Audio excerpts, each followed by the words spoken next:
Hi there, welcome back. My name is Sean Reimer, I don't rhyme, and you like D&D, Audrey Hepburn, Fangoria, Harry Houdini, and croquet. You can't swim, you can't dance, and you don't know karate. Face it, you're never gonna make it. But you don't want to make it. You just wanna...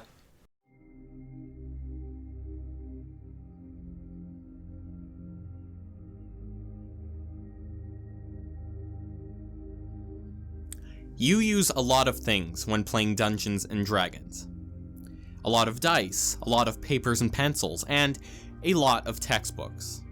But the one thing you use most of all is your imagination. Yes, unlike Jeopardy's pure knowledge or Survivor's strength and manipulation, you need to be creative to play D&D. You need to be able to take a journey into imagination, not journey into your imagination, mind you, to conjure up characters, a backstory, and encounters. Naturally, people who play D&D thoroughly are some of the most creative people in the world, with incredible artistic and imaginative firepower to help them conquer the world. Enter Ray Toro, Frank Iero, Gerard, and Mikey Way, and sometimes a drummer, but mainly those four. These are a band of geeks in two ways, first metaphorically as they're a D&D group, but also literally, as one of the most respected rock bands of all time, My Chemical Romance. What makes MCR so captivating is how they applied their world-building skills into their music, with 3 of their most popular albums all being concept albums. 3 Cheers for Sweet Revenge, The Black Parade, and Danger Days, the true lives of the fabulous Killjoys. The band was born from the ashes of the World Trade Center, and created albums that featured the worst of what humanity had become with the death that followed, but always contained a spark of hope in what keeps us living. This is how a D&D group created life from death. For most of us, our first experience with death is when it separates the living from the departed. When a loved one dies, and it sounds stupid, but it's true, that's it. Any closure, forgiveness, sorrow, or joy you wanted to convey to them someday is gone. So what if the devil handed you a gun and made a deal to reunite you with your loved one in exchange for the souls of 1,000 evil people? What would consume you? MCR brings this deal into life on 3 Cheers for Sweet Revenge. This is a world where our protagonist goes through our relatable losses while still allowed to feel. Yes, when you want to reunite with that one person who's never coming back, it's okay to say, I'm not okay. But just how far would you go? Would the jet set life start to turn you unrecognizable? And as you finally turn away from the drugs that helped you cope, do you pull the trigger on yourself to join that person again? Yes. You are the 1,000th evil soul. So long, and good night. It's a tragic yet happy ending as our demolition lovers reunite, but it also reminds you that those we lost would want us to continue this life, rather than join them as someone you're not. If you're lucky enough not to go down the road of revenge, you'll more than likely be consumed by death yourself. Now you're on the other side of the coin. Who do you leave behind? Will you be scrambling to find your famous last words? Or will you die content knowing you'll carry on when you're dead and gone? Indeed, you'll find yourself joining the Black Parade at some point or another. The Black Parade is death manifesting itself into however you want it presented to you subconsciously. And for our hero, the patient, his favorite memory is of his father taking him to see one of these parades. He hopes nostalgia will save him from this cancerous life full of sickness and sins, only to realize that he has ended up in the House of Wolves. Hell.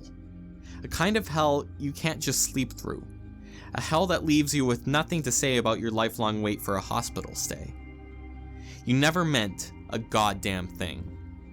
The album is even more depressing, if you can believe it, than Revenge. But the patient realizes it's not too late. Redemption is within reach of those who aren't afraid to keep living. Forgiveness is found in those who stay by your side.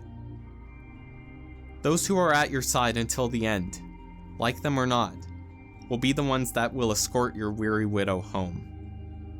This is without a doubt MCR's most dark yet brilliant album. There's truly something for everyone. From piano ballads to jazz to twisted rock, each conveying the struggle as cancer and grief race to consume you. Now, you may be thinking by this point, big deal. I'm not going to make a deal with the devil, and I'm not going to go to hell for getting cancer. And true, these worlds that MCR has built are very fictional. But what if I were to tell you there's a kind of death that's killing you right now? A kind of death you had no idea existed. The death of individuality. Danger Days may seem like the odd album out, but don't let its feel-good lyrics and futuristic tone fool you. Death is everywhere in Battery City. Think about who runs the world, who really runs the world. Even governments look up to corporations, which are becoming so big that they've started merging.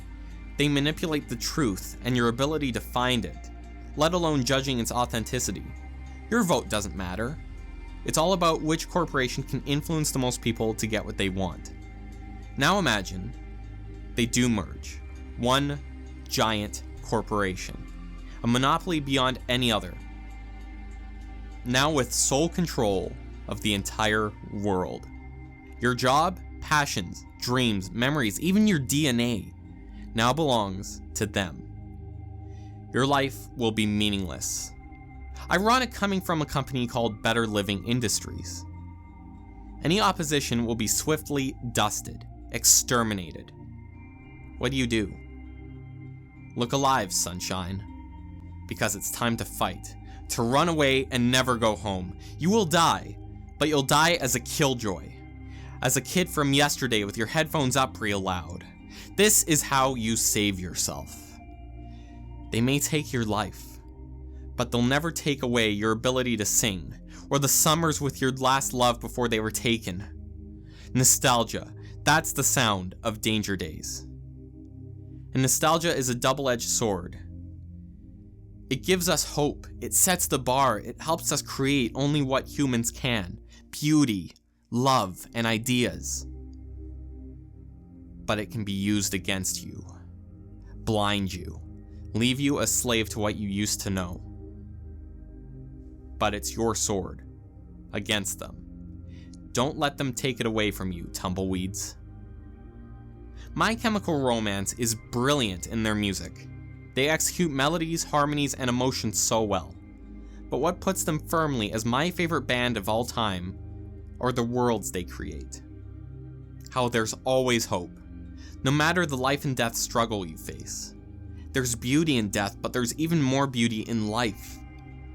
Whether it's helping you through a suicidal breakup, or just something you want to blast on your very broken iPhone that you've had since they broke up in 2013, MCR will help you reignite the light behind your eyes. And the best part is, I don't think they're done. Before breaking up, the Killjoys were planning on another album called The Paper Kingdom, centered around a group of parents who had lost their children. It was the darkest album they had ever created, and it was also during the darkest time for the band. Gerard admitted he acted during what was at the time the final show. But with Gerard saying the reunion show was the most fun he'd ever had performing with MCR, there's the hope of potentially seeing The Paper Kingdom completed. Regardless of if they revisit this concept or create an entirely new one, it's honestly just so good to have them back.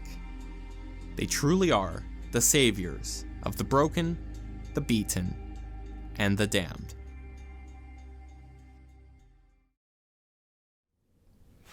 And on that wonderful note, it's time to end. Thank you very much for watching. Good night.